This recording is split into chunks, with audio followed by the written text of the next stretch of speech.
Hi, I'm Ashley Hammond. And I'm Locke Hammond. We're married. We run a business together. And we homeschool our 4 kids. That makes us sound a little crazy.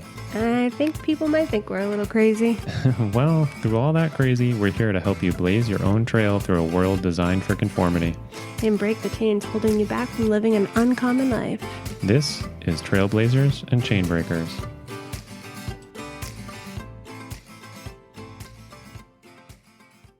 Hey guys, welcome back to Trailblazers and Chainbreakers.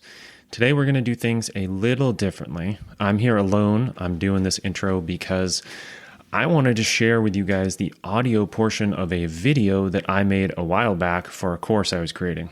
And the video is called What to Do When Your Kids Are Upset. Now, the course is created for men. It's called A Father's Legacy, Becoming the Hero in Your Family Story. But for the ladies listening, don't leave quite yet. Give me a second. What I want to share in this may contain a reference or two to being a father, but really it's just valuable information for any parent. That's exactly why I wanted to share it. It's not exclusive to men. It's not exclusive to fathers. So just stick around. What I share has been incredibly impactful for both Ashley and I. And I hope it's just as impactful for you all. And if it is, please do us a favor and share it with someone you love who might also find it helpful. And if you want to learn more about this legacy course or any of our free stuff like the newsletter or my free masterclass on how to not fail as a girl dad, just visit our website, my website, lockehammond.com. That's LOCKEHAMAN.com. Or you can find me on Instagram. My username is Locke Hammond, again, LOCKEHAMAN, and use the link in my bio. Enjoy. All right. Here we are with what to say when your kids are upset. If you're anything like me, you're really good at saying the wrong thing in a heated moment. And after screwing it up many, many, many times, trying to show up better in the moment, I realized that I do a whole lot better when I have a plan laid out ahead of time for when the shots start flying. I have something to fall back on when I get in that heat of the moment.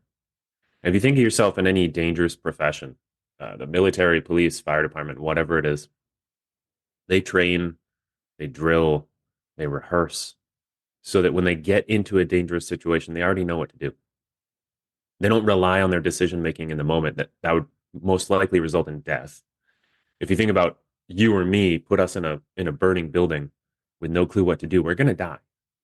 But because of the training firefighters get, they know how to respond under pressure by instinct. It's drilled into them so much, it's instinct.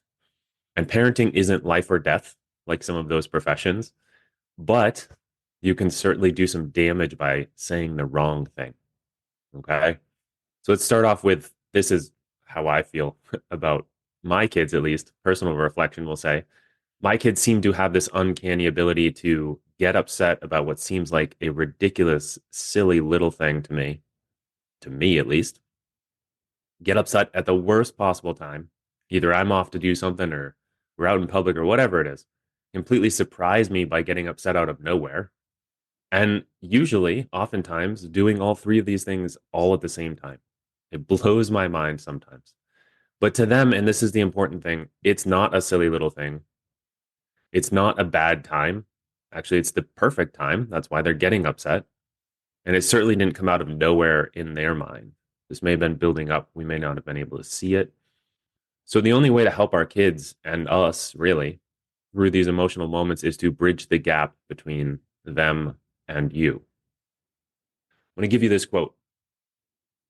When little people are overwhelmed by big emotions, it's our job to share our calm, not join in their chaos. They need some of our calm, not for us to add to their chaos. That's really deep. I would paraphrase this. This is how I would paraphrase it. A parent losing their crap because a child lost theirs doesn't help anyone. It doesn't help you. It doesn't help them. It makes everything worse. And on top of that, if any other adult is near you, it makes you look like a total fool if you lose your crap because your kid did. So, what are we supposed to do? I'm going to give you some clear, very actionable steps on what you should do. But first, I want to kind of stand on the shoulders of giants here as much as I possibly can And I'm going to use the words of some experts who are much more qualified than I am and give you a couple of quotes. So, this first one, it's not our job to stop children from crying. The crying is the healing, not the hurting. When we stop children from crying, they have to stuff the hurt inside instead of releasing it. The crying is the healing, not the hurting. That's that's deep. That's powerful for me. Similar along those lines, quote from Freud. I'm sure you guys have heard of Freud, famous psychologist. Unexpressed emotions will never die. They are always buried alive and will come forth later in uglier ways. I'm an example of that. I can attest to that. And maybe a bunch of guys can relate to this, but not expressing our emotions, whether it's healthy or unhealthy expressing of our emotions, we can talk about that another day. But not expressing our emotions, shoving them down inside doesn't make them go away. It might feel like that for a minute or two, for a little while, for weeks, months, I don't know. But I can attest to the fact that those emotions that get shoved down and try to ignore them, they're going to come out, or as Freud says, it will come forth later in uglier ways. They always find a crack and they always come out, and it's never in a healthy way. It's for me, it was dumping on my kids or being mean to my wife. Obviously, not healthy. Okay, so I can attest to this one. Your calm and centered presence is the greatest gift you can give your child in times of emotional storm. We have to remember that our kids feel like they're in a storm. I've seen this look on my daughter's face. Maybe you guys can relate to this. As she's having a meltdown, I see this look in her eyes like she's scared of herself, scared of her own emotions, scared of what she's doing. We don't even understand our emotions as adults, right? So we can't discount our children's need for our calm presence when they're in this storm. We don't understand our emotions. We're grown ass men. Why would they understand their emotions? And if they don't understand what's going on, it's probably pretty scary for them. This next one gets me. We should never make our children afraid. They have a biological instinct that prompts them to go to their parent if they are afraid. And if their parent is the source of the fear, it's very confusing and creates a lot of stress in their nervous system. When my kids are scared, they seek me. They find me. When they have a bad dream, they come from me, not my wife. I'm the provider of safety. Now, my wife does a pretty good job when I'm not around, but when I am around, they just instinctively seek me out. If they want comfort, they want mom. But if they want safety, it's me. If they're scared, they come to me. It's biologically wired into them, as this quote says. And we just talked about how their emotions can be scary. They don't understand why they're feeling what they are. Do you really want your kids scared of your reaction to their emotion when they're already scared of the emotion that they're feeling? Or do you want them to be able to find safety in you? All right, let's get into some specifics. Let's get practical. Here's some things to avoid. Make a commitment to me, make a commitment to yourself, to your kids, whatever you need to do, that when they're upset, you will not be saying any of these or anything like these. Okay, calm down. I used to say this all the time. Once in a while, it slips out. You're fine. If you don't stop all and you threaten them, right? Obviously, threatening is not going to help. You're always so dramatic, any kind of label like that. Why you have to always be so dramatic? You're always so loud or whatever it is. It's not a big deal. To them, it is a big deal. Basically, these things on the list, stop trying to control your child. So avoid these things. So if we avoid these things, my logical brain, what do we replace them with? When we try to get rid of a bad habit, I think of saying these things as a bad habit. And when we try to get rid of a bad habit, we can't just magically make that habit disappear. We need to replace it with a new habit, the good habit that we want to instill instead. So when we get rid of these things, what do we say instead? Well, there's 3 steps. Step 1 is acknowledge. Say things that acknowledge the situation, that acknowledge what your child is probably feeling. Here's a couple examples. You can say things like this. I can see that you're upset. Sounds really simple. may be meaningless, but to a child, it's not. You're seeing them, you're acknowledging them. Are you feeling frustrated? Maybe they don't know what they're feeling. Are you feeling left out? Are you feeling frustrated? Are you angry right now?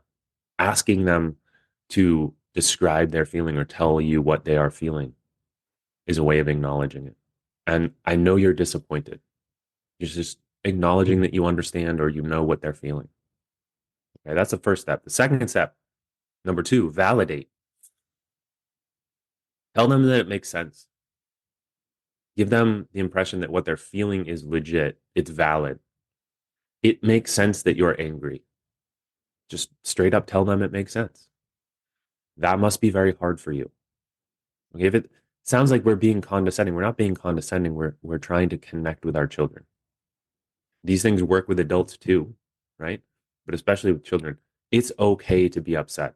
For some reason, that third one is really powerful for my kids, especially my two younger girls right now. They're 4 and 6. It's okay to be upset. For so long, when they got upset, I would get frustrated. Even as I was working on this stuff, I would still be frustrated. Kids are smart. Subconsciously, they can feel your energy. And so even if I wasn't reacting poorly, if I wasn't saying any of those things we said to avoid, they could still sense that I was getting frustrated. They could still sense that on some level, I didn't think it was okay for them to be upset. And so now, as I'm trying to repair that and I'm trying to do better, I've created that pattern in them that they think that I think it's not okay for them to be upset. So I tell them it's okay for you to be angry. It's okay for you to be sad. It's okay for you to be upset, whatever they're feeling, if we can label it, because they need to know that what they're feeling is okay. They can't control what they're feeling, and you don't want to shame them. That's like the one guaranteed way to make everything worse is to make them feel shame about what they're feeling. So tell them it's okay. You're trying to help them work through it. Tell them it's okay. It's okay that you're upset. Step number three, empathize. Put yourself in their shoes. Say things like these. I understand why you're sad. I would be frustrated too. That's one that I like. Because if we think about it, if you were a kid playing with a toy and your sibling took it away from you, and your parents weren't in the room and you tried to take it back and big brother, big sister, they won't give it back, you'd be really frustrated too. As an adult, you know how to handle it differently, but as a child, you'd be frustrated too. So tell them that. It's okay that you're upset. I would be frustrated too. I get angry when I don't get what I want too. Isn't that the truth? All of us. We throw giant adult temper tantrums probably just as often as our kids do. We just don't want to admit that. All right. So those are your 3 steps. Here's another quote for you. Empathy, on step number 3 is empathize. Empathy is the key to unlocking a child's ability to regulate their emotions. What's the goal out of this? Do we want to just shut our kids' emotions down, or do we want to teach them how to handle them? Regulate, just big fancy word for how to handle their emotions. Empathy is the key to helping them learn how to handle their emotions. Once we've done these things, these 3 steps, then and only then should you even think about adding in correction, if correction is even needed. Without emotional connection, it's just shame. It's not correction.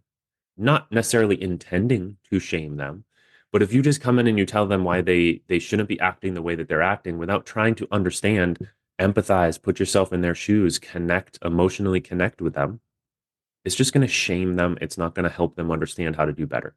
You might be intending to help them understand how to do better, but that's not going to be the result. And a lot of times correction is not even needed. If they acted out because of their emotion or they blew up, then you can have that conversation. They did something that was unacceptable. If they hit or they threw something, like, right, you can have this conversation, but only after these 3 steps. But a lot of times it's not necessary. They already kind of know that they shouldn't have done what they did. They just didn't know how to stop doing it. And so you don't need to correct that action. You need to help teach them how to regulate their emotions in the moment. This is a question that I have to ask myself all the time. Do I really want to help my child right now, or do I just want to control this situation? If I really want to help my child, we just talked about the path to do so. If you really want to help your kids, I've given you the 3 steps. I've given you what to avoid, and I've given you the 3 steps to do instead. And if you really just want to control your child, then you're going to resist what we just talked about. You're going to tell me, oh, that won't work, or it'll take a while. Like, yeah, it will. And you can cling to all the reasons, the excuses to not implement something like this and just to try and shame or discipline it out of your child, but that's not going to help them. And so just be honest with yourself. Do you really want to help your child right now, or do you just want to control the situation? Let me give you a little bit of insight. As men, we tend to pride ourselves on being problem solvers. We see a problem, we solve it. We see our children upset, and we want to explain exactly why they shouldn't be, or we want to fix the problem, right? Like, have you ever, one of your kids ever broken a toy and they got really upset and you're like, no, no, no, I can fix it. I go get the super glue and I start gluing stuff. I'm trying to fix the problem instead of helping them regulate, learn how to deal with their emotions. Here's something that changed my parenting, even my relationship, because the same is true for when we're interacting with our wives with the feminine in them. There's nothing wrong with our problem solving superpowers because they are superpowers. We just need to realize that sometimes just listening is the solution. We're looking for the solution. Sometimes just listening to our kids when they're upset is the solution. Sometimes they just need to talk their way through processing. In this case, when it comes to our kids being upset and us wanting to solve that problem, just listening to them, acknowledging them, validating and empathizing, those 3 steps, acknowledge, validate, empathize, is the solution. That's how you listen to them. You take those 3 steps. When a child is upset, logic often won't work until we have responded to the right brain's emotional needs. You try and explain logically why they shouldn't be upset in their emotion. It's not going to work when they're upset because we have to address their emotional needs, the needs of acknowledgement, validation, and empathizing with them before we can then apply the logic. I'm going to leave you with this one, and I hope you write this one down, take a screenshot of it, whatever you need to do. You can't teach your children to behave better by making them feel worse. When something makes you or someone makes you feel totally horrible, does your behavior improve? Your wife or boss shames you. Does your behavior improve? Maybe out of fear for a little while, but inside you're boiling, you're resistant. Maybe you lash out. Maybe you get defensive, dig your heels in. You definitely become resentful. So I'll repeat this to you. You can't teach your children to behave better by making them feel worse. All right, there you have it, guys. This is a formula for exactly what to do when your kids are upset. Watch this video a few times, mentally rehearse it in your head, practice it now, whatever you need to do, so that the next time you get into a situation when your kids are upset, you know how to handle it well.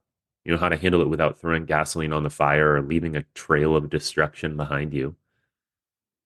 You're not going to leave the situation worse than it was before you got there. Okay, take that lesson from firefighters. Rehearse this before you get into the situation so that when you get into the situation, you are that much more likely to handle it well. Hi, friends. If you're enjoying the show, would you please leave a quick rating or review on Apple Podcasts for us? Doing this helps more people find the podcast, which means even more people can benefit from the conversations. We really appreciate you and your time, and thanks, as always, for listening.